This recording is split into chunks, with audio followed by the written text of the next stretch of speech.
大姐是吃鲱鱼罐头长大的，什么臭她就吃什么。她尝试过吃屎，但是不喜欢啊，因为不够臭。臭豆腐只能算是小甜点，下水道的气味对她来说那就是新鲜空气。和朋友聚餐，朋友想要挑战一下，夹起一块鲱鱼，刚放进嘴里就止不住的呕吐，她却什么都感觉不到。不一会儿，自己就干完了一盘鲱鱼。大姐现在最爱吃的却是鳐鱼，因为鳐鱼比鲱鱼还臭10倍。节目组邀请了几位鳐鱼爱好者来到鳐鱼发酵车间，门一打开，一股比下水道还要臭100倍的味道袭来。怎么给你形容呢？狗闻了都嫌臭，熏得眼睛都睁不开。其他人纷纷败下阵来，大姐却直接贴着鳐鱼闻了起来，越闻越上头，好想吃一口。不仅如此，大姐生活中也是处处重口味，做菜要加5勺盐，半斤辣椒面，这样吃起来才有滋有味。那她为什么会这样？她却说其实自己闻不到任何气味，冰箱里的食物坏没坏自己也无法从气味中分辨，只能尝了才能确定是否过期。因为闻不到任何气味，也让她暴露在危险中，天然气泄漏自己也毫无察觉，食物烧焦了也不知道。节目组带她来医院检查，一番检查过后，医生说她的嗅觉功能已经完全丧失了，味觉也在退化，这种情况是没办法治疗的。不过闻不到气味并不完全是坏事，大姐是养老院护工，平时的工作就是帮老人换尿布之类的，因为闻不到气味，所以工作起来很轻松，自己也很喜欢这份工作，把缺陷变成优势，大姐还是很值得我们学习的。但是要说吃的奇葩，下面这个小伙表示不服，他抓起一把沙子塞进嘴里，嘎嘣嘎嘣的吃了起来，周围人的表情说明了一切。他却说沙子比糖还要甜，还让旁边的大叔尝一尝。大叔露出了关怀智障的眼神。又到饭点了，他从袋子里掏出2把沙子，这就是他今天的主食，接着大口大口的吃了起来。那是干净又卫生啊，吃完还张嘴让节目组检查了一下，是沙子没错了。他没事就去工地吃自助餐，工地上的沙子新鲜可口，品类多，量还大。来到工地先试吃一下，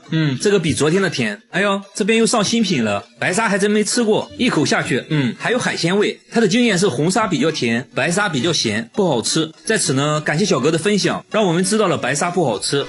他说自己5行缺土，累了困了就要吃沙子，沙子能为自己提供能量，所以每当工作累了，他第一时间不是休息，而是找出随身携带的沙子，舀上一勺直接开灶，只要吃上一口，整个人都精神了。然而他开始吃沙子的原因却很让人心痛。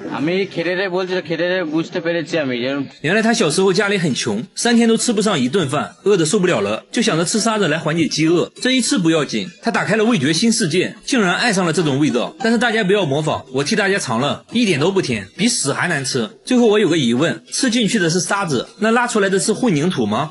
没钱的吃沙子，那有钱的吃啥呢？下面这个小哥就很搞笑，他一吃东西就会流泪，并不是辣哭的，就算吃米饭也会止不住的掉眼泪，而且只有左眼会流泪，吃饱以后就不会流泪了。而当他看电影被感动了，就换成右眼流泪了，2只眼睛分工明确，就很神奇。妈妈说他出生的时候就这样，只有1只眼睛流泪，还给节目组看了照片，但照片上明明2个眼睛都在流泪啊。妈妈说是因为他手里还拿着零食呢，正好凑齐了一对。他说吃不同食物流泪的程度也不一样，好吃的流泪多，口味一般的只会掉2滴意识一下，所以公司聚餐都会让他先吃，看泪水大小判断食物美味程度。妙啊，这种特殊技能对工作也有一些影响。他是一位歌手，在外演出化好妆后就不能吃东西了，调皮的同伴强塞给他一粒爆米花，没一会儿眼泪就掉下来了。节目组带他来医院做了全面检查，医生说很可能是神经末梢问题，接着又对眼睛做了测试。医生说这种病叫鳄鱼的眼泪，是由于唾液神经和泪腺交织在了一起，吃东西流的泪应该是唾液，只是有点恶心而已，并不会对身体造成任何伤害。最后小哥也说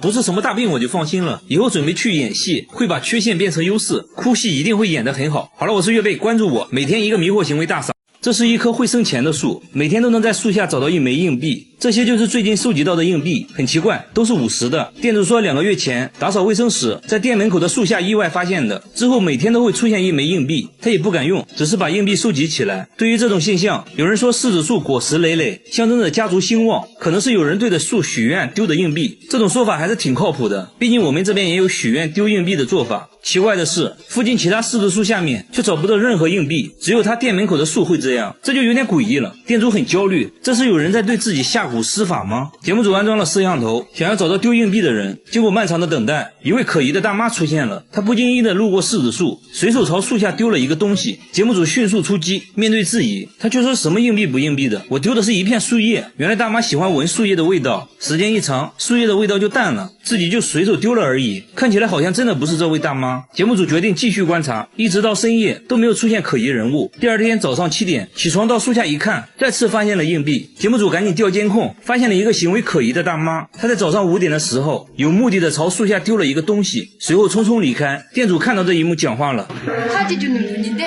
原来这个大妈是收废品的，每天都会来店里收废纸箱。为了确定丢硬币的是不是她，店主在一枚硬币上做了记号。没一会儿，大妈又来收废品了，随后在店里买了一杯咖啡。店主把带记号的硬币找给了她。大妈刚出门就把硬币丢在了树下，随后店主找到硬币确认了，一直丢硬币的人就是废品大妈。节目组赶紧追了上去，大妈也承认了，丢硬币的就是自己。至于为什么一直这样做，大妈说店主每天都会把废纸箱给自己，而且还不要钱。为了感谢店主，又怕店主不接受，才会偷偷的把硬币丢在树下。至此真相大白，一个温暖感人的灵异事件。大妈最后也向店主解释了一切，和废品大妈一样。下面这位大妈也有反常行为，大妈交不起水电费，却每天给陌生商贩送钱，每人大约给2万，而且还不买东西，不要的话她会把钱丢进下水道。市场里的商贩都无缘无故收到过，就连街头卖菜的大爷大妈也收到过。这种奇怪的行为每天都会上演，而且最近金额也在变大，有人竟然一次收到了17万。大妈送钱也从不废话，丢下钱就走。假如一天要发10万，一年就是3600万。有人认为大妈可能中了彩票，然后想做善事回报社会，不然普通人根本没这么多钱。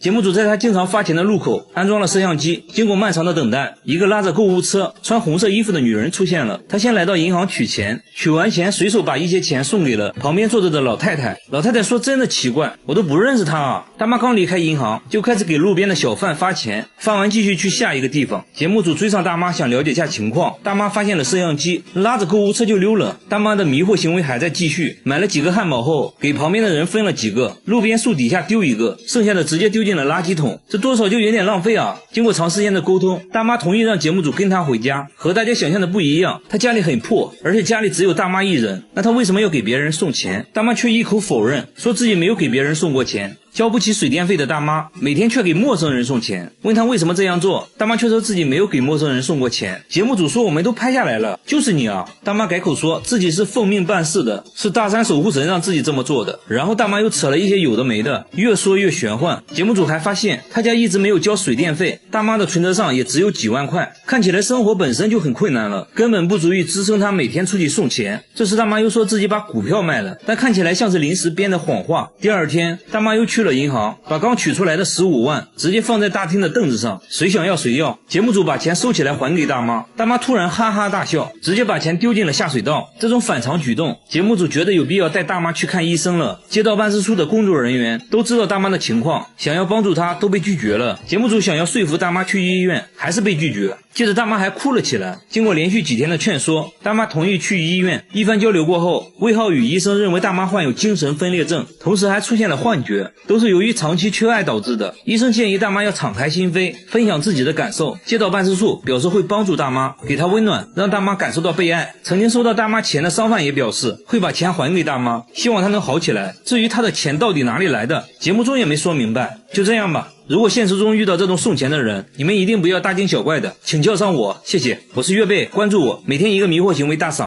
他要挑战2天减肥40斤，还说减肥是世界上最简单的事。现在体重192斤，腰围104厘米。废话少说，挑战开始。他先穿上6件保暖内衣，外面再套上2件羽绒服。要知道这可是夏天啊，外面气温38度。这还没完，他竟然打开了取暖器，就这样在密闭的房间内跳绳，1分钟要跳200个。没一会儿他就满头大汗了，但他并没有停止，跳了整整3小时。完事后脱掉上衣，轻轻一拧。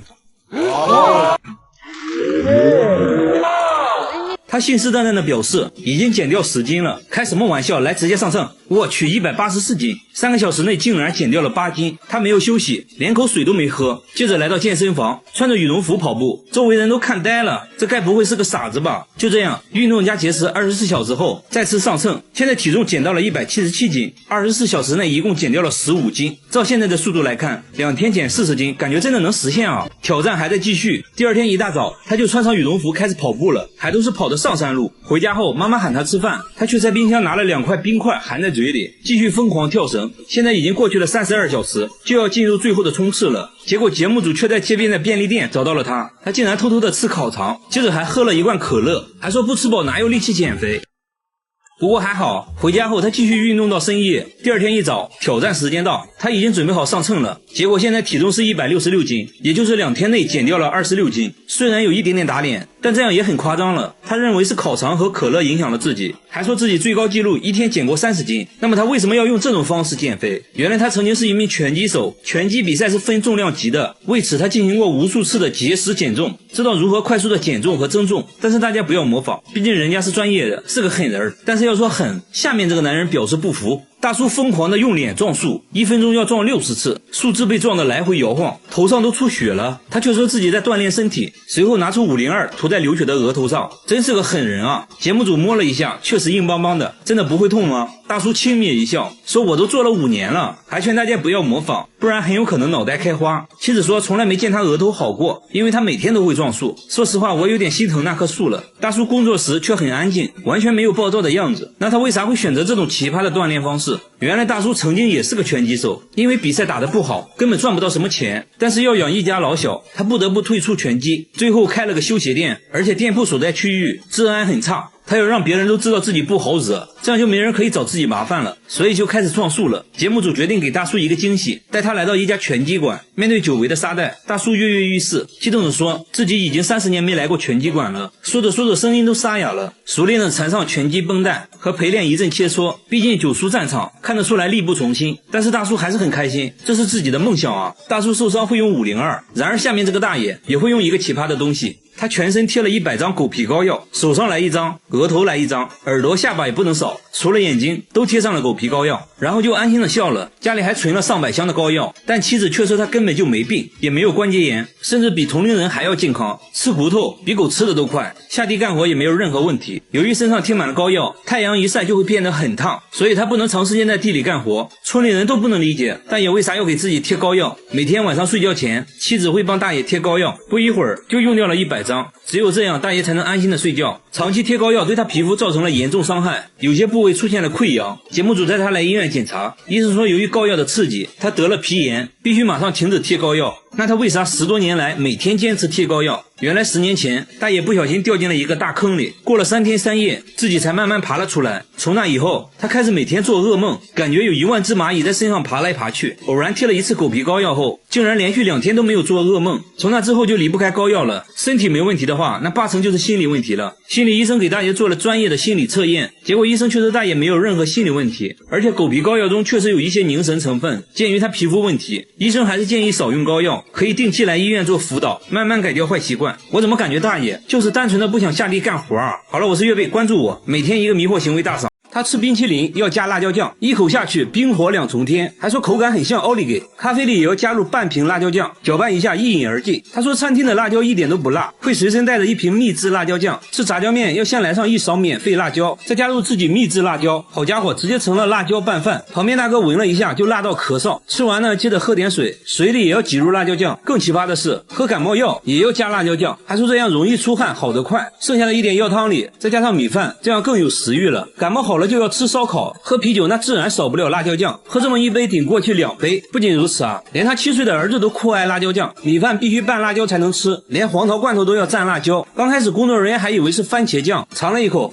厉害厉害，和他爸爸一样，他喝水也只喝辣椒水。不仅是辣椒，各种各样的芥末也是他的最爱，如果不给吃他就会哭。那他们真的健康吗？经过检查，医生发现父亲患有严重的胃溃疡，儿子很幸运暂时没发现问题，但医生还是建议少吃，毕竟正在长身体，要多吃有营养的东西。如果吃辣有段位，下面这位大妈也属于王者级别，她10分钟就能吃完1盆辣椒，这就是她今天的午饭。为了增加口感，她会用辣椒蘸辣椒酱，嘎嘣脆，好像吃黄瓜一样。她竟然没有丝毫反应，这该不会是假的吧？工作人员决定尝一下，咬下一小口，差点被送走。大妈淡定地看着一切，不一会儿就干完了1盆。为了测试她能吃多辣，节目组准备了世界各地的辣椒，大妈看着两眼放光，这么多辣椒看着就好吃。首先出场的是来自墨西哥的胡椒，大妈说还不错啦，很甜。接着是烟熏辣椒，吃着像柿饼。第3个是来自泰国的辣椒，吃起来脆脆的像薯片。一旁的工作人员都看乐了，再次尝试，还是辣到不行。大妈感觉很莫名其妙，根本就不辣嘛。虽然大妈很能吃辣，但也有她吃不了的东西，她不能吃洋葱和大蒜，一吃就会满脸通红，甚至会吐血。为啥会出现这种奇葩现象？医生提取了辣椒素，对大妈进行感官测试，把沾满辣椒素的棉签插入鼻孔，大妈一点反应没有。医生认为大妈对辣椒素不敏感，而大蒜之所以辣是因为含含有大蒜素，大妈对大蒜素非常敏感，所以才会觉得辣。即使这样，我觉得大妈也属于吃辣的王者级别了。然而下面这位小姐姐表示不服，冰淇淋加辣椒酱，这是她的神仙搭配，她一天就要吃3瓶辣椒酱，橱柜里也摆满了各种辣椒酱，每顿饭都要加上新鲜的辣椒段，还说辣椒能帮自己释放压力。现在她要挑战当地最辣的炸酱面，还要求厨师多放1斤辣椒面。即使这样，她还是不满足，在面上又加了辣椒段，吃得一脸惬意，周围人都觉得不可思议。节目组给她准备了3种当地最辣的食物，第一个是辣炒年糕，刚吃一口她就笑了，没什么感觉嘛。第二个是辣酱咖喱，这个有一点点感觉，很快就干完了一盘。第三个是魔鬼辣鸡腿，仔细品尝下还是一点反应没有。她说从来没有吃到过让自己感觉辣的东西。听到这话，节目组放出了大招，端上来一盒死神辣条，是用世界上最辣的龙溪辣椒制作的，辣度是普通辣椒的220倍。据说这玩意儿只能中午吃，很多人吃完都坐上了依维柯大金杯。小姐姐也重视了起来，扎上头发，准备好牛奶，挑战开始。她一口吞下去，仔细嚼了嚼，还不错。刚开始有点甜，后面有一点点辣。即使这样，她依旧一滴汗都没出。不过这样吃辣，屁股受得了吗？经过检查，医生说她患有轻微的食道炎和痔疮，必须要改变饮食习惯了。好了，我是岳飞，关注我，每天一个迷惑行为大赏。他天生就有2个胃，一次能吃100个肉夹馍，吃自助餐盘子都能堆到天花板，老板被狠狠上了一课。但这仅仅只是开胃菜，接着来到路边摊又吃掉了10份烤冷面，这属于他的餐后甜点。这样下来一顿午餐就算吃完了，来到公司直接冲进了厕所，还说自己消化快，一天就要拉8次，放屁都比别人臭。每天都是上班、餐馆、厕所3点一线。下班后他来到一家烤肉店，先要了10斤五花肉垫垫肚子，烤到滋滋冒油，一次夹上3块，再放上1勺芥末，一口吞了下去。很快10斤肉就进肚子了，现在感觉有6分饱了。回家又做了1份辣酱拌饭，还加了1管芥末，说自己完全感觉不到辣。之所以这么能吃呢，是因为自己天生有2个胃。工作人员肯定不信啊，带他来到医院，医生也不信，从来没听说过有2个胃的人。接着给他做了胃镜检查，医生的表情逐渐严肃起来，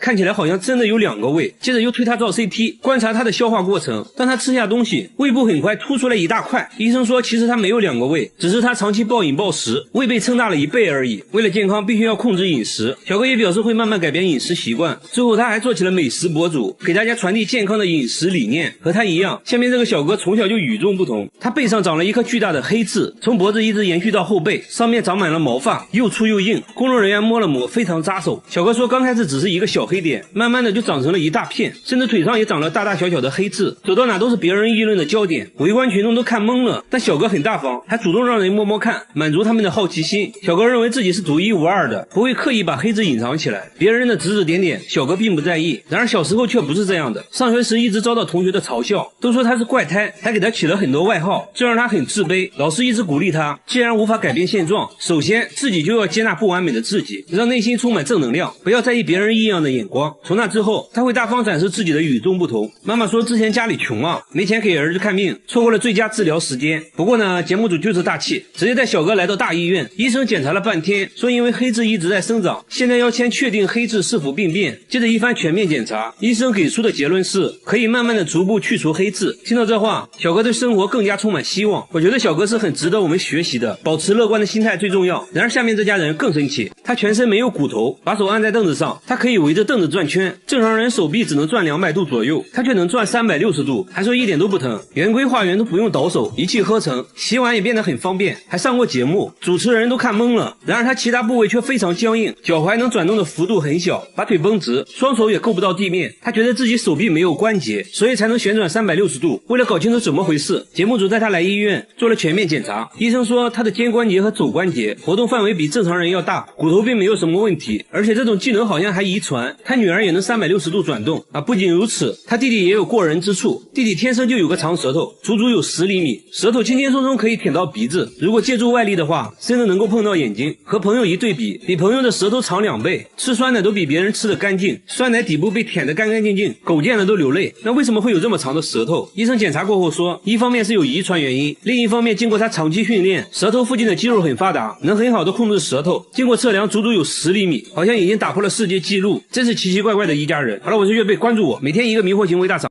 他把风油精涂在眼睛上，一天就要用掉1瓶，边涂还边笑，说涂完神清气爽。大叔随身都带着2瓶，家里到处都是风油精，看电视的时候涂，开车的时候涂，半夜也要涂1次。最急的人是他老婆，怕他涂死了，而他自己却说自己根本离不开风油精。这又是为啥？他也不解释啊，反而变本加厉，觉得涂眼睛上不过瘾了，直接用风油精洗脸，看样子也不错，洗完精神抖擞。那他到底为啥要涂风油精？真的是奇怪。周围人也是看得一脸懵逼，真的不会疼吗？旁边的大叔决定试一试，结果直呼辣眼睛。这时啊，他终于说出了涂风油精的原因。原来大叔之前眼睛受了伤，什么都看不清，偶然用了1次风油精，竟然能看清楚了。从那之后就离不开风油精了。但风油精真的有那么神奇的功效吗？医生猜测，在风油精的刺激下，大叔眼泪分泌旺盛，使得眼睛非常湿润，这可能是帮他看清楚的原因。但风油精对眼睛有非常大的伤害。经过检查，大叔的眼角膜确实受到了严重损伤，风油精没能治愈他，反而加重了病情，必须立即停止使用风油精，还给大叔拿了专门治疗眼睛的药物。所以说有病就要对症下药，不要相信偏方。和他比起来，下面这位尼姑更奇葩，他把洗衣液涂满全身，每天都要涂好几次，一天就要用掉3瓶。诵经累了就要往身上涂洗衣液，外面散步的时候要涂一涂，工作时也要涂，总之不允许身上有干燥的地方。就连洗澡都是用洗衣液，先往盆里倒入满1瓶，蹲在盆里就洗了起来，洗衣液直接成了他的沐浴露，家里还存了上百箱的洗衣液。然而这仅仅只是1个月的量，他1年内用掉的洗衣液足够别人洗17年的衣服。更奇葩的是，他洗衣服呢却从来不用洗衣液，还说用洗衣液洗衣服就是浪费。节目组很担心他，而他自己却说正是洗衣液救了他的命。这又是为啥？原来啊，去年他遭遇了入室抢劫，受了严重的外伤，虽然恢复了健康，但皮肤依然瘙痒不断。有天实在痛到无法忍受，莫名其妙涂了一点洗衣液，没想到皮肤一下就不痒了，还治好了自己的脚气，从此就一直使用洗衣液了。节目组还是担心他的健康，带他来到医院检查，医生说伤口愈合的时候痒一点是正常的，但由于洗衣液的刺激，他的皮肤变得很干燥，还得了皮炎，必须停止使用洗衣液。他也很听话，回家就把洗衣液都丢了，用上了正规的护肤品。和他一样有奇怪癖好的还有下面这位奶奶，她把凡士林涂在眼睛上，每天用1盒，已经这样做了30年，涂完还要做眼部运动，耳朵后面脖子上也不能少，再挖上一大勺涂在膝盖上，说可以治感冒，脚上也不能少，据说治脚气一绝。肚子疼呢就涂在肚脐眼里，手上有伤口也可以用，还说能加快伤口愈合。凡士林在他这里可以说是包治百病，一天就要涂3次，家里任何地方都能找到凡士林。医生说虽然凡士林有滋润皮肤的效果，但是要适量。奶奶呢却什么话都听不进去，因为她认为自己亲身体验过凡士林的神奇效果。奶奶出门可以不带钱包，但不能不带凡士林。来到公园就开始锻炼，爬上爬下，看起来身体确实很灵活。这还没完，奶奶还展示了自己的绝活劈叉。要知道奶奶今年已经80了，然而她的迷惑行为还不止这些。晚上睡觉前会拿2个木棍在身上来回敲打，说可以疏通经脉。为了健康，她把大部分时间都拿来锻炼身体。那她现在情况如何？医生检查过后说奶奶的眼睛出现了角膜发炎，不能再往眼睛上涂凡士林了。凡士林带给奶奶的只是一种心理安慰，对健康并没有什么好处，运动才是她保持健康的最大原因。好了，我是岳飞，关注我，每天一个迷惑行为大赏。监控每天都能拍到一个神秘物体，通体白色，还带2个小翅膀，一闪而过，速度极快。刚开始呢，工厂保安认为是塑料袋之类的东西，但每天都出现就很不正常了。员工在监控附近找了半天，都没有看到任何塑料袋，诡异的现象不断出现。工厂另一个监控也拍到了奇怪画面，有一束强光射在地面上，好像是外星飞碟在盘旋，同时还能听到狗在大叫。出来呢，却什么都没有看到，光束只能被监控拍到。这件事很快惊动了工厂老板娘，老板娘呢是个文化人，她才不信什么飞碟之类的，让员工用纸飞机模拟白色物体，在监控前丢出纸飞机，监控显示纸飞机全身也发着光，和刚开始拍到的物体很像。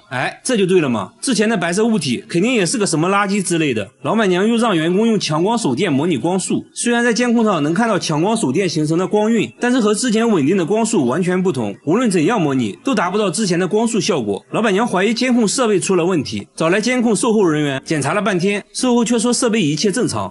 真的是奇怪。节目组又架起了多个摄像机，也拍到了神秘的光束。没办法了，请专家吧。专家左看右看，说这束光看起来和普通的光线不一样，光束很稳定，不会扩散，这是地球上的光源做不到的。难道真的是外星飞碟？专家左思右想也找不到合理的解释，还真成了未解之谜。同样遭遇怪异事件的还有下面这座寺庙，寺庙里的荒废电梯每晚都会传来诡异的哭声，声音是从这个缝隙里传出来的，电梯底下好像住着什么东西。师太说每次打坐念经的时候声音就会立马停止，这东西好像很害怕念经，关键这是佛门净地，怎么可能会有那种东西？师太心里还是有点怕，每晚都会安排人念经到天亮，这东西胆子也是越来越大。有一次师太吹口哨，他竟然还回应了起来。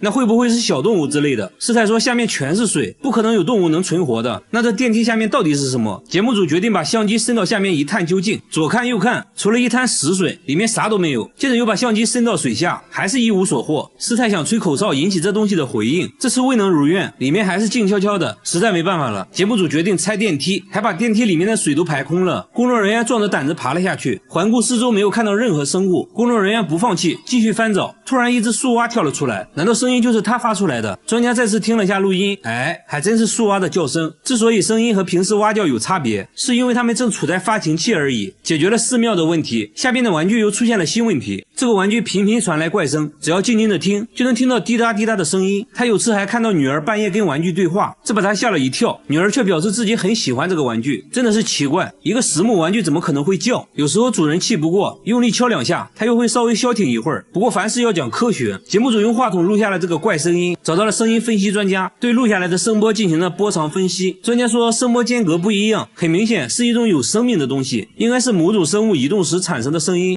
真是见了鬼了。主人拿着玩具又找到了一位木工，木工研究了半天，说自己没有听过这种声音，这不像是木头能发出来的。所以床里真的有某种生物吗？主人做了个奇葩的决定，把玩具带到了医院，干嘛呢？上 CT 机。医生们也是第一次给床做 CT， 看了半天，终于看到了一点点奇怪的地方。这个木头边框里面有个3厘米的东西，经过反复实验观察，医生确定这就是一只3厘米长的虫子，而且还发现了虫子吃木头的痕迹。看到这个东西，夫妻是想哭又想笑，原来都是他在搞鬼。好了，我是月贝，关注我，每天一个迷惑行为大赏。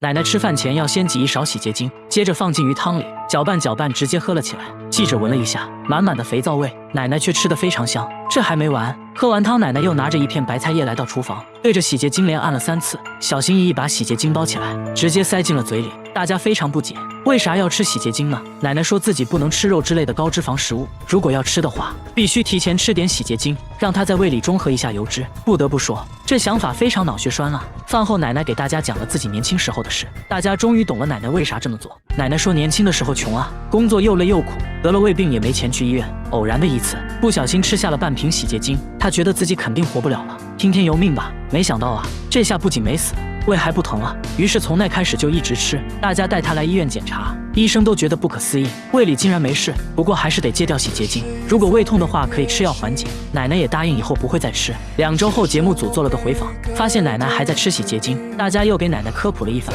要相信科学。1个月后，节目组再次回访，这次奶奶终于戒掉了洗洁精，只不过吃药又吃上瘾了，大家千万不要模仿哦。这猫有个怪癖，连医生都大为震惊，它1日3餐只吃泡菜，而且必须要够辣，饿了就会对着冰箱一直叫，因为冰箱里就有它梦寐以求的辣白菜。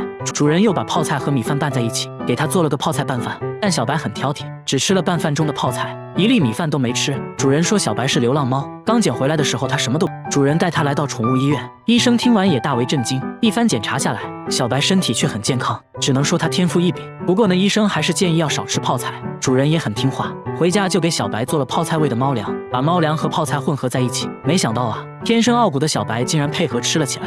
那就希望小白尽快戒掉泡菜，做个正经猫咪吧。这座老房子会不停地分泌黄色液体，流得满地都是。大妈们看到却异常兴奋，像疯了一样蹲在地上，用年糕蘸着液体，吃得一脸享受，甚至有人趴在地上舔食。他们还会把液体收集起来，说这液体能包治百病。听到此话，一旁的大叔也忍不住了，喝了一口后却一脸嫌弃，神秘液体越流越多，甚至连屋外也开始流。现在主要的流淌线路是3条，屋内2条，屋外1条。液体已经对这座老房子形成了包围之势，让大妈如此疯狂的液体到底是什么？节目组找来专家，用热像仪一测，屋顶的温度竟然高达43度，这就很反常了。接着来到屋顶一探究竟，可以看到密密麻麻液体流淌的痕迹，有些液体都凝固了，屋顶的木板都被浸透了，颜色也变得深沉，不知道液体是否具有腐蚀性。观察了半天，发现所有液体都是从一个缝隙里流出来的。专家壮着胆子把手伸到里面去抠，却抠到了一坨湿哒哒黏糊糊的东西，吓得他赶紧爬了下来。下来仔细一看，这不就是蜂巢吗？里面都是满满的蜂蜜。看到这一情况，在场的所有人都松了一口气。大妈表示，我说怎么吃起来有点甜呢？但为什么满是蜂巢的屋子里却没看见蜜蜂呢？专家表示，可能是由于最近大妈们在屋里上课，环境非常嘈杂，久而久之蜂群不能安稳工作，最后不得已弃巢了。大妈们听到这个消息都很伤感，这么好吃的蜂蜜以后吃不到了可咋办？大妈家出现了不应该出现的东西，就在她拔牙回家后，家里就凭空出现了一包牙齿，参差不齐的，足足有20颗，其中还有好几颗烂牙。牙齿是大妈整理橱柜时发现的，刚开始还以为是干燥剂，仔细一看差点吓死了。这牙比正常人类的牙齿小了很多，真的是人类牙齿吗？牙医看了一眼，说不仅是人类牙齿，而且还是小孩的乳牙。一个人一般就有20颗乳牙，而这一包恰巧就有20颗。从形状上判断，应该就是同一个人的，很明显是专门收藏起来的。一听说是乳牙，大爷很不理解，因为老两口根本就没有孩子，最近也没人来过家里，那为啥会出现在自己家呢？这会不会是某种诅咒呢？随后记者在家里发现了蹊跷。10号这天，日历上标注的行程是去看牙医，大妈说那天确实去拔牙了，自己记性不好，就在日历上做了标注。那会不会是她不小心从诊所带回来的呢？大妈却一口否认，大家也不确定她有没有健忘症。为了排除这种可能，接着来到牙医诊所，调出了监控，确实没看到大妈拿走任何东西。那牙齿到底是从哪里来的呢？聊天中得知，这房子是他们租的，1年前才搬进来的，而且房东就有个孩子。大家瞬间醍醐灌顶，这牙齿8成就是房东孩子的。接着联系到了房东，一问才知道，这牙齿确实是他家小孩的，当时搬家忘记拿了，一切都是虚惊一场。如果吃辣有段位，下面这位大妈也属于王者级别，她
特别关注我，每天一个迷惑行为大赏。他吃冰淇淋要加辣椒酱，一口下去冰火2重天，还说口感很像奥利给。咖啡里也要加入半瓶辣椒酱，搅拌一下一饮而尽。他说餐厅的辣椒一点都不辣，会随身带着1瓶秘制辣椒酱。吃炸酱面要先来上1勺免费辣椒，再加入自己秘制辣椒。好家伙，直接成了辣椒拌饭。旁边大哥闻了一下就辣到咳嗽，吃完呢接着喝点水，水里也要挤入辣椒酱。更奇葩的是，喝感冒药也要加辣椒酱，还说这样容易出汗，好得快。剩下的一点药汤里再加上米饭，这样更有食欲了。感冒好了就要吃烧烤，喝啤酒那自然少不了辣椒酱，喝这么一杯顶过去2杯。不仅如此啊，连他7岁的儿子都酷爱辣椒酱，米饭必须拌辣椒才能吃，连黄桃罐头都要蘸辣椒。刚开始工作人员还以为是番茄酱，尝了一口，厉害厉害，和他爸爸一样，他喝水也只喝辣椒水。不仅是辣椒，各种各样的芥末也是他的最爱，如果不给吃他就会哭。那他们真的健康吗？经过检查，医生发现父亲患有严重的胃溃疡，儿子很幸运，暂时没发现问题，但医生还是建议少吃，毕竟正在长身体，要多吃有营养的东西。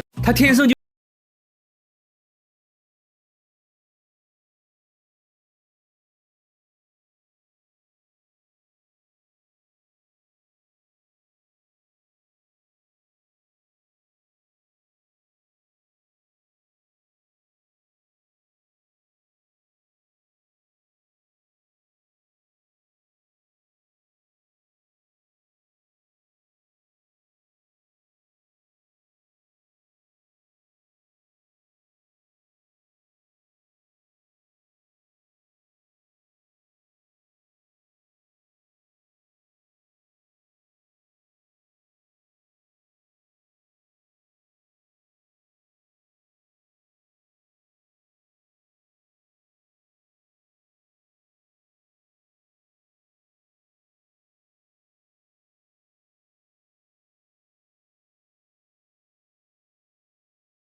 优势，大姐还是很值得我们学习的。但是要说吃的奇葩，下面这个小伙表示不服，他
一个迷惑行为大赏。富二代每天吃过期发霉的食物，竟然是为了减肥。看到他们之前的照片，我都惊呆了。放了半个月的米饭已经发霉编制成了一坨，这个时候吃呢，味道刚刚好，加点发酸的灵魂配菜，那小味一下就上来了。再来上几勺发霉的番茄酱，增加口感。臭豆腐汁也得来点，最后再加上过期的酸奶，使劲搅拌均匀，一份元素周期拌饭就做好了。那味道简直比下水道还夸张。怎么说呢？刘墉都吃不下去，两人却吃得津津有味，边吃呢还边笑，说味道还差点。这还没完，饭后水果更夸张，外皮发黑腐烂的香蕉成了首选，表皮已经渗出了粘稠的汁液，对他们来说这种成熟度刚刚好，说吃起来像巧克力。吃完香蕉呢还不过瘾，接着拿出了发霉的橘子，还说女朋友最爱吃发霉的部分，说着就开始撒狗粮。据说两人就是翻垃圾桶时认识的，工作人员对他们的食物和马桶分别采样检测，结果他们吃的食物比马桶还脏，细菌含量是马桶的几10倍，他们呢却毫不在意。但节目组实在看不下去了，给他们准备了一桌正常人吃的饭菜，他们闻了一下却连连摇头，鼓起勇气尝了尝，直接跑出去吐了。他们说吃变质的食物主要是为了减肥，因为这样更容易催吐。他就是用这种方法从200斤减到了现在的128斤，女朋友也从140斤减到了90斤，听起来简直匪夷所思。节目组带他们来医院，通过内窥镜检查后发现，他们都患有严重的胃溃疡，如果继续吃的话，很可能会发生癌变，甚至死亡。就算华佗在世也救不了你，用这种方式减肥是不可取的。减肥你可以跳一下《本草纲目》嘛。他后背上竟然长了一个脑袋，还变得越来越大，摸起来呢软软的，感觉里面好像有东西在动，但谁都不知道里面到底是个什么东西。然而医生的一句话让所有人大惊失色，直到最后把脑袋切开，才看清他的真面目。大叔说自从多了一个脑袋，感觉自己变聪明了很多，但常常感觉后背有虫子乱钻，手臂和脖子还经常会失去知觉，心里呢会产生2种不同的声音，分别控制自己，常常会产生邪恶的念头。他怕以后无法控制自己，真的做出什么不好的事，所以呢赶紧找到了医生，来了个线上会诊。当他把衣服脱掉，这东西的个头属实把医生吓了一跳。他说这东西已经长了23年，有一次呢在野外洗澡，过了没几天就长出了这东西。刚开始呢和葡萄差不多大小，慢慢就变成了这样。会诊过程中，他突然开始胡言乱语，还奇怪的大笑，看着呢根本不受控制的样子。医生顿感不妙，怀疑是洗澡时感染了食脑虫。当食脑虫侵入体内，会一点点啃食神经组织，患者就会出现头痛、恶心、四肢麻木的症状。由于肿块紧靠着脑袋，医生怀疑食脑虫已经侵入了大脑，情绪控制相关的大脑区域已经受到了干扰，大叔才会出现幻觉、精神错乱等症状。一旦食脑虫开始啃食视神经，那他将会有失明的可能。现在必须要尽快进行手术，看看这个脑袋里到底有什么。医生还想问一些关键的信息，但大叔依然不停地胡言乱语。这时，大叔的儿子走了过来，医生赶紧让儿子把他控制住。等大叔稳定下来后，赶紧送来医院。隔天，大叔来到医院进行手术，医生经过细致的计划和准备，手术就开始了。把脑袋割开后，接着就流出了一坨白花花的东西，看着非常像奶油。不过还好，医生并没有发现食脑虫，看起来只是普通的脂肪瘤而已。处理完毕，缝合伤口，慢慢的就可以康复了。这个公寓的住户凌晨4点必须起床，然后捂着耳朵站在墙角，也并不是他们想起床，而是被一个怪声吵醒的。每到凌晨4点，整个公寓就会传来敲门声，有时声音又像小孩在楼顶玩玻璃球的声音。物业也试图找到声音来源，关闭了所有能产生噪音的设备，但声音仍然存在。现在反而变本加厉，什么奇怪的声音都会出现，公寓住户都被搞得精神崩溃。这个大妈就受不了了，长期折磨让她患上了神经衰弱，现在只能在外面租房住。大家偷偷安装了监控，想看看到底有多夸张。一到凌晨4点，震耳欲聋的声音把摄像小哥都吓一跳，噪音高达90分贝。要知道地铁站的噪音才81分贝而已。大家发现用铁锤敲打瓷砖的声音和这怪声很像，怀疑是有人故意这样做的。到底是什么人会一直制造这种声音呢？犯罪心理学家表示，半夜发出这种声音能影响人们的生活，这可以让他内心得到莫大的满足。这种人就是心理变态。大家决定找到这个罪魁祸首，准备了10多台监控，蹲守在大楼各个角落。结果几天下来，这怪声突然神秘消失了。大家猜测，这个制造噪音的人已经害怕了，其实没必要再调查了。1个月后，节目组回访，物业表示，自从节目组开始调查后，声音就没再出现过。这下大家都能安心睡觉了。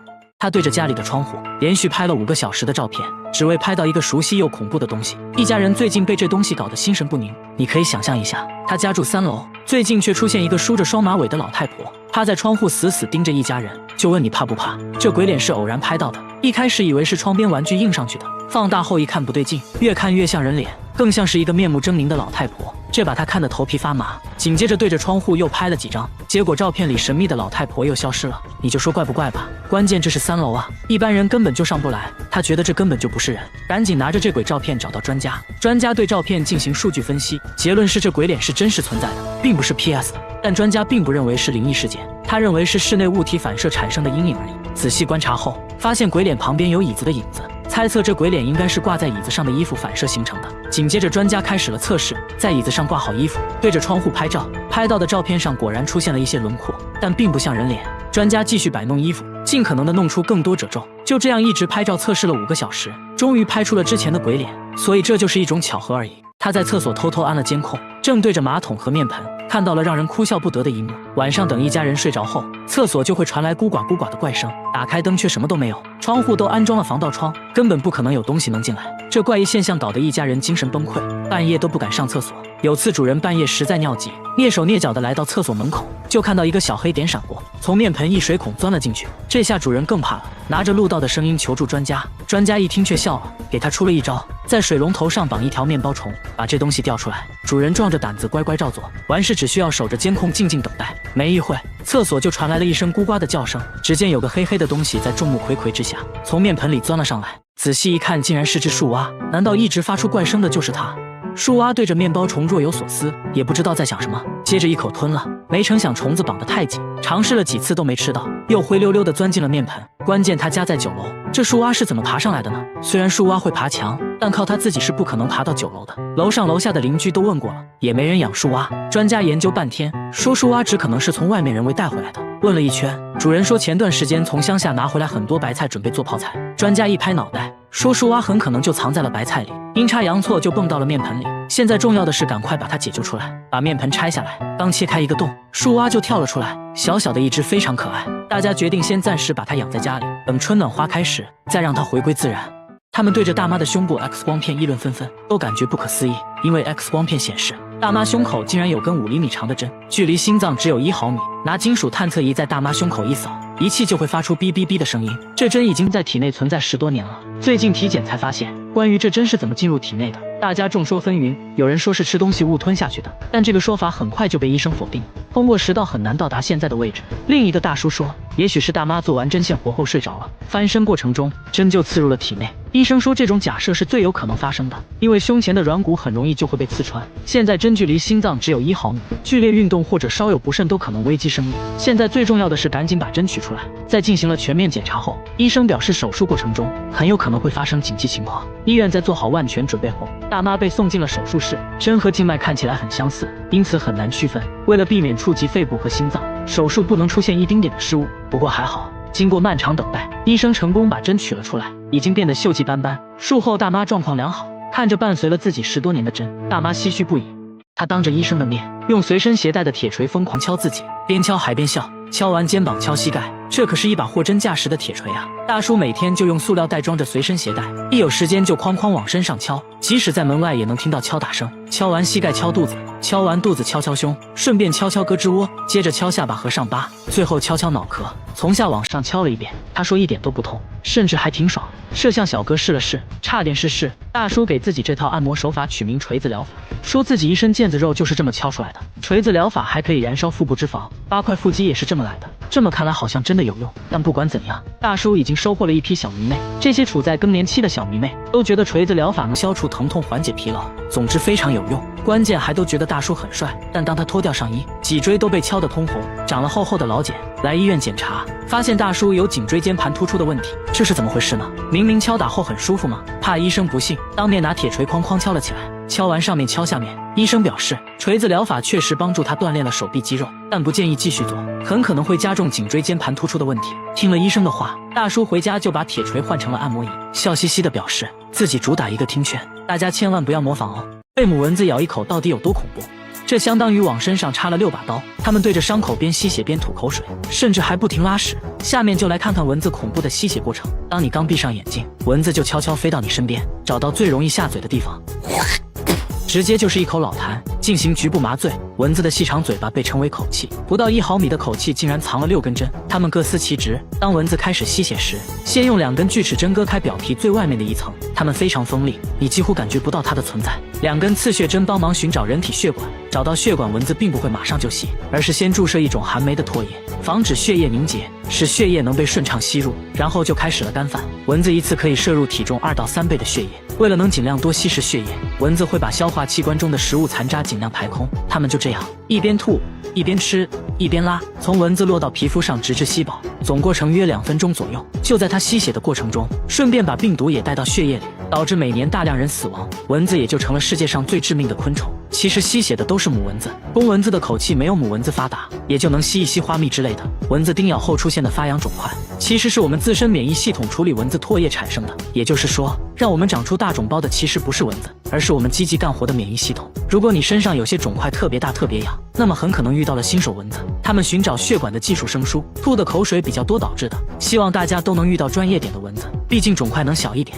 这是一种比鲱鱼罐头还要臭的食物，一般人闻一下就会吐，他们却爱到不行，平时都舍不得吃，只有招待客人的时候才会拿出来。小姐姐尝了一口，反应非常真实，这种食物就是蓝纹奶酪。这家意大利工厂仍然使用古法制作，能动手的尽量手动完成。每天早上农场会送来新鲜牛奶，一开始就要把凝乳酶和霉菌加入牛奶中，大约20分钟内牛奶就会变成凝乳，看起来像一个巨大的豆腐脑。工人用特制的工具把它分割成小块，把切好的小块装进圆形模具中，每个桶都有编号，这相当于他的身份证。接着把模具放置在温暖潮湿的环境中，每天都要来回翻转4次，来帮助凝乳沉淀。静止1夜后，奶酪成型开始腌制，机器会在奶酪表面均匀撒上一层盐，随后再次送入储藏室。储藏室里温暖潮湿，这有利于奶酪中霉菌活动。质检员会随机检查发酵情况，一般经过3天左右，就需要把它们转移到冷藏室。在这里，每一块奶酪都要被扎上摆针，这是为了让氧气进入奶酪内部，使其长出标志性的蓝色纹理。时间是制作这道美食的关键，根据口感的不同，奶酪要在冷藏室待上2到3个月，直到表面发霉变稠。质检员把洛阳铲插入奶酪，轻轻转动就可以把内部的奶酪带出来，通过气味和口感来判断奶酪是否发酵完成。2个月的蓝纹奶酪还比较柔软，味道类似3天没洗的臭袜子，一般人都比较容易接受。放置3个月的奶酪就已经变得很硬了，内部的蓝色纹理清晰可见，味道也臭得很正宗。记者忍不住尝了一口，成熟的蓝纹奶酪是高档餐厅必不可少的美食，吃面的时候来上一点，臭烘的得劲。发情期的功效到底有多可怕？他们要给这只600斤的鳄鱼拔牙，一个牙洞里竟拔出了9颗，牙龈已经严重溃烂。医生为它进行紧急手术，却发现了一个更惊人的秘密。拔牙第一步，先把鳄鱼弄到岸上，饲养员拿一只鸡当诱饵，很快鳄鱼就上钩了，被一点点引诱上来。饲养员用木棍安抚它的情绪，鳄鱼貌似很舒服地张开了嘴，可以看到门牙的位置出现了一个黑洞，感觉蛀牙还是很严重的，需要紧急治疗。饲养员用绳子绑住鳄鱼的伤疤，准备给它来一针镇定剂。鳄鱼变得非常暴躁，毕竟有4米长，力量非常惊人。为了安全，大家又套上了另一个绳子。但就在这时，鳄鱼突然使出绝招——死亡翻滚。它每翻滚一次，就会被绳子多缠一圈。为了防止它把自己缠死，饲养员趁它不注意，用一块毛毯遮住了它的眼睛。大家一拥而上，使出全身力气，才把这600斤的鳄鱼控制住。接着给它注射了满满1管镇定剂，但镇定剂对它好像不起作用，鳄鱼还是不停挣扎。大家赶紧又补了1针，这次终于生效了。鳄鱼一动不动，众人合力把600斤的鳄鱼抬上担架，撬开嘴巴塞入了一根棍子，这下就可以仔细观察牙齿状况了。看起来并不是简单蛀牙，里面出现了很多牙齿碎片，牙龈都已经开始溃烂。医生猜测，这可能是由于长了智齿导致的，因为没有足够的生长空间，智齿就把正常牙齿顶到了一旁，慢慢就坏掉了，成了大小不一的碎片。接着用工具挖呀挖呀挖，终于挖出了第一块牙齿碎片，很轻松就拔了下来。不一会用镊子又夹出来一块，紧接着第3块也出来了，一个比一个大。饲养员都震惊了，从没见过这么奇葩的情况。很快医生就从牙洞中取出来9块牙齿碎片，但这还远远没有结束。医生发现在这个牙洞底部竟同时长出了2颗新牙，现在必须要去掉一个。医生用钳子拔了半天，拔掉了一个3厘米长的新牙，现在剩下的一个很快就能长成健康的门牙。最后用药水对内部反复清洗和消毒，就完成了治疗。鳄鱼也慢慢苏醒过来，大家给它松绑。重获自由的鳄鱼好像知道了怎么回事，并没有攻击任何人，慢悠悠地爬进水里，直接钻进了男朋友的怀抱。医生懵了，没想到最后还吃了一嘴狗粮。他家的房子会自己加热，室温常年64度，平底锅不开火就能煎鸡蛋，水龙头出来的也都是热水，墙纸都烧焦了，往墙上泼水会发出吱吱的声音，不小心碰到地板都能把手烫个水泡，工作人员才一会儿就汗流浃背了。不仅如此，卧室的温度竟然达到了70度，这睡一觉还不就8分熟了，而且地暖早就关了，电源早就拔了，不可能是地暖问题，那会不会是电路问题造成的？节目组检查了所有电路，结果一切正常，有可能的因素都排除了，但还是找不到问题所在。大半日的根本睡不着啊，只能不停地往地板上泼水来降温。邻居们对此议论纷纷，有人说房子下面有温泉，还有人说房子下面是地狱之火。一时间关于他家的谣言越来越多，那到底是什么原因导致的？就在节目组测量外墙温度时，意外发现电表的温度非常高，这就很反常了。打开电表的瞬间就冒出了电火花，维修人员发现电表和配电盘之间没有断路器。另外他家房子不是混凝土结构，而是钢架结构，当电表短路时，整个房子都是导体，产生的热量会通过钢架传递到整个房子，所以才会出现超高温的现象。幸亏发现的早，不然煤气罐都有可能发生爆炸。维修人员找到了粘在一起的电线，换上了新的电表，一切恢复了正常，这下可以凉爽的睡个好觉了。然而下面大叔家里发生了更离奇的事，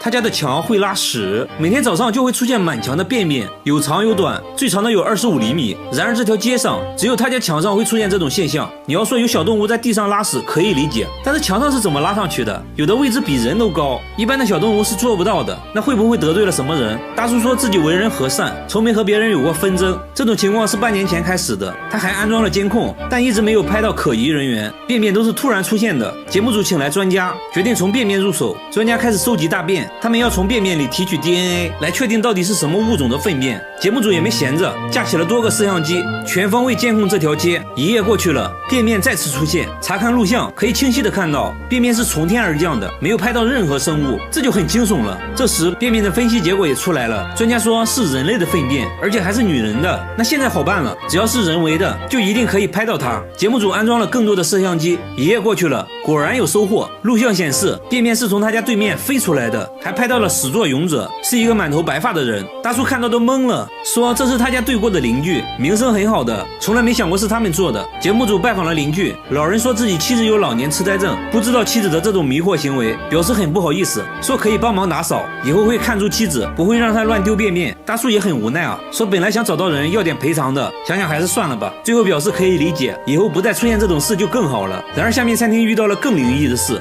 这家餐厅的橡胶手套每天晚上都会被撕得粉碎，形状非常不规则，看起来不像是人为的，好像有什么东西可以让它瞬间分解。店主说这种情况已经持续2周了，非常诡异，想想就起鸡皮疙瘩，以至于早上开门都不敢一个人进去，等员工到齐后才敢进入。来到后厨一看，手套又被撕成了碎片。员工分析，如果是动物的话肯定会找东西吃，不会没事撕手套的，但是房间的食物并没有少，那会不会是人？工作人员试了下，根本撕不开，即使用剪刀也做不出这种粉碎的效果。店主想到了一个方法，下班前把面粉撒在地板上，等明天看看有没有脚印就完事了。节目组也架起了摄像机全程记录。第二天一早，诡异的事情发生了，手套又被撕成了碎片，然而一个脚印也没有。查看录像后发现，手套竟然是自己慢慢分解的，完全没有任何外力的作用，自己就裂开了，这很不科学，难道真的遇见鬼了？节目组找到专家仔细观察录像后说，手套应该是被臭氧破坏的，餐厅一般会用臭氧消毒，臭氧有很强的氧化性，可以轻松氧化手套中的分子结构。至于为什么只发生在晚上，是因为白天一直通风，但是晚上臭氧就聚集在一起了，浓度高了就可以腐蚀手套。为此，专家还做了个实验，密闭空间内臭氧很快就把手套分解了。至此真相大白，一切只是个化学反应而已。只要晚上也把通风打开，就可以解决这个灵异事件了。好了，我是岳贝，关注我，每天一个迷惑行为大赏。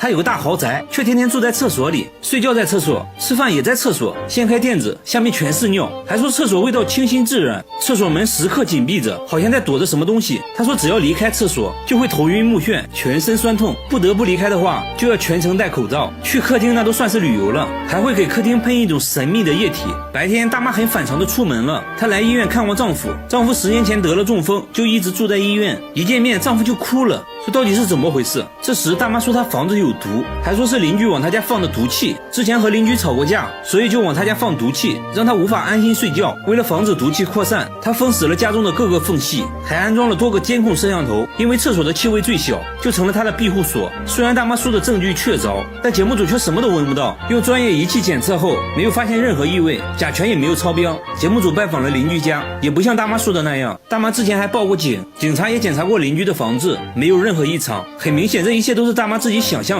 精神科医生表示，丈夫住院后，她不得不独自生活，产生了严重的焦虑和孤独感，可能就慢慢产生幻觉了。医生说，大妈需要人陪，就会慢慢好起来。走进科学节目组变成走访问问节目组，陪大妈聊天，给大妈按摩，还一起在厕所吃饭。几天过去了，大妈突然从厕所出来了，她开始正常的做饭，口罩也摘掉了，给工作人员做了一桌子好吃的，说现在已经闻不到任何异味了。大妈终于走了出来，看到没？没对象的赶紧找个吧，不然老了真的会很孤独的。和大妈一样，下面这个大姐的情况也不容乐观。大姐每天穿着用2万个曲别针做的衣服，衣服重达50斤，就这样在家里穿了10年，家里堆满了各种杂物，在家只能爬行，所有东西都被装在塑料袋中，甚至天花板都用塑料袋覆盖着，窗户也被封上了，洗澡也不脱衣服。只见她洗着洗着，突然站在了马桶上，她竟说不得不这样做，她究竟在躲避着什么？大姐说家里有电磁波辐射，让自己非常痛苦，她认为曲别针可以屏蔽辐射，才用曲别针做了这件盔甲。为了验证她的说法，节目组请来专家测量房子的辐射量，结果房子几乎没有任何辐射。工作人员建议她脱掉铠甲，大姐犹豫再三，决定试一下。没过1分钟，她突然把头埋进了被子里，表现得很焦虑，还说自己疼得受不了了。接着又开始穿铠甲，穿完大姐长舒一口气。节目组找来了心理医生，一番交流下来，大姐突然哭了起来，缓缓说出了藏在心中的秘密。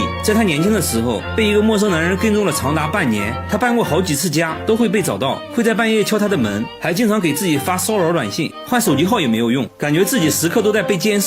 从那之后，她变得非常敏感多疑，以至于能感觉到手机发出的辐射。她以为随着时间的流逝，自己会慢慢好起来，没想到却变得越来越严重。医生建议大姐不要逃避，要直面内心的恐惧，即使暂时无法克服，也要学会和恐惧共存，学会接纳自己。和大姐有相似打扮的，还有下面这位大叔。大叔的口罩是用沥青做的，衣服上也涂满了沥青，还说自己不能暴露在阳光下。他家里也非常昏暗，没有任何一盏灯，插头都被拔了下来，即使是一个信号指示灯都会被他用黑色胶带盖上。电视也被大叔故意砸坏了，家里所有的电器都处于失灵状态，唯一有用的就是电脑，但用电脑之前必须全副武装，最多只能使用3分钟，不然身体就会疼痛难忍。他还去过很多医院，医生都说他身体很健康。说话间他突然紧张起来，紧紧盯着100米开外的一辆汽车，戴上了口罩和帽子，还说是为了安全。他究竟在躲避着什么？大叔说这一切都是因为这个信号塔，以前他就住在这个信号塔下面。他说附近的辐射很严重，只要一靠近，心脏就会剧烈疼痛。大叔解释说自己对辐射很敏感，一点点辐射就会对自己产生伤害，为此才戴沥青口罩来躲避辐射。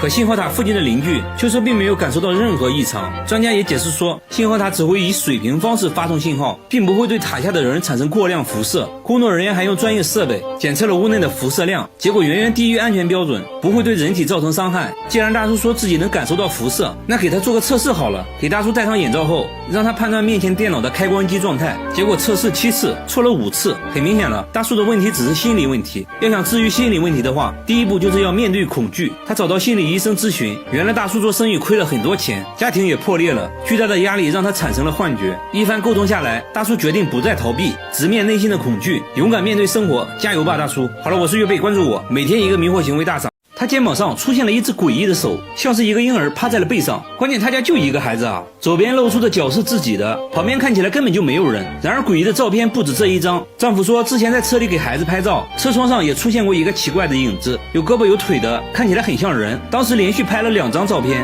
奇怪的是第2张照片上影子又神秘消失了。刚开始以为是窗户脏了，但车是刚洗完的，完全没理由啊。节目组找到专家，通过分析照片信息，专家不认为这是灵异事件，给照片调个色就可以看出来，影子有一圈明显的线条。专家认为是之前车窗上的贴纸留下的印记，虽然肉眼看不出来，但手机是可以拍出印记的。为了验证这个说法，节目组找来了同款车型，往车窗贴上蜘蛛侠贴纸，然后在烈日下暴晒6小时，完事后揭去贴纸，车窗还是干干净净的，即使用背景布遮住，肉眼也看不出任何印记。接下来用手机对着车窗拍照，果然拍到了贴纸留下的印记。至此影子的谜底揭开了，那肩膀上的手又如何解释？专家仔细观察后发现，大腿旁边凸出来一个三角形的东西，像是裙子之类的衣角。他推测当时后面可能有一个1.2米左右的女孩，正好举了手，由于视线遮挡，拍出来的就只有一只手而已。节目组还原了当时的场景，等女孩走到婴儿车后面时，拍出的照片果然只看到了一只手。至此真相大白，一切都是虚惊一场。有相似经历的还有下面这家人，他家客厅窗户上出现了一张脸，看起来像是梳着双马尾的老太太，死死地盯着一家人。窗户对面就是墙，不可能是对面反射过来的，而且他家在3楼，一般的老太太是上不来的。当时只有丈夫一人在客厅整理玩具，完事后对着玩具拍照，第2天欣赏照片时就发现了这张脸，看着非常诡异。随后对着窗户又拍了很多照片，但是那张脸没再出现过。丈夫一口咬定那不是人啊，不是人，那是什么？专家分析后确认了照片的真实性，考虑到房子的周围环境，专家认为是屋内某个东西反射在了窗户上。仔细观察后，在出现脸的位置找到了凳子的影子。妻子说之前确实会把衣服挂在凳子上，专家表示应该是衣服的褶皱正好反射在了窗户上，才形成了脸的轮廓。接下来还原现场，把相机架在当时拍照的位置，在椅子上挂好衣服，弄出人脸的轮廓，然后拍出的照片中确实有类似脸的东西出现了。专家把衣服弄出更多褶皱，反复调整，终于5个小时后拍出了和之前一模一样的人脸，都是一种巧合而已。然而更诡异的还在下面，每到深夜，村里山坡上就会出现一张脸，脸部轮廓非常清晰，就这样一直盯着整个村子。村里老人说，山坡之前就是墓地，到现在还有好几座坟墓，已经不知道主人是谁了。村里另一位大妈也说，在她小时候，山坡上还发生过一起惨案，一家3口惨遭灭门。一时间，关于这张脸的说法越来越多，听起来也是越来越灵异。节目组架起了摄像机，全程记录，想要一探究竟。天渐渐黑了下来，那张脸也慢慢浮现了，看起来有鼻子有眼的，像是一个男人的脸。村民议论纷纷，有人说是来寻仇的，有人说是来索命的，反正大家都很恐惧。节目组的摄像师超勇的好不好？他决定在山坡上近距离观察，当他拨动一下树枝，这张怪脸的形状竟发生了改变。摄像师差点笑了出来，说山坡上的树被路灯反射后就会形成对称的阴影，看起来就像是眼睛，而树干看起来就好像鼻子，周围的藤蔓就成了脸的轮廓，一切都是错觉而已。得知真相的村民表示，哎，你别说，现在看起来还挺可爱的。还有人说现在看起来像企鹅，这就很尴尬了。说实话，我看这种灵异事件都是笑着看完的，希望你看完也能开心。好了，我是月贝，关注我，每天一个迷惑行为大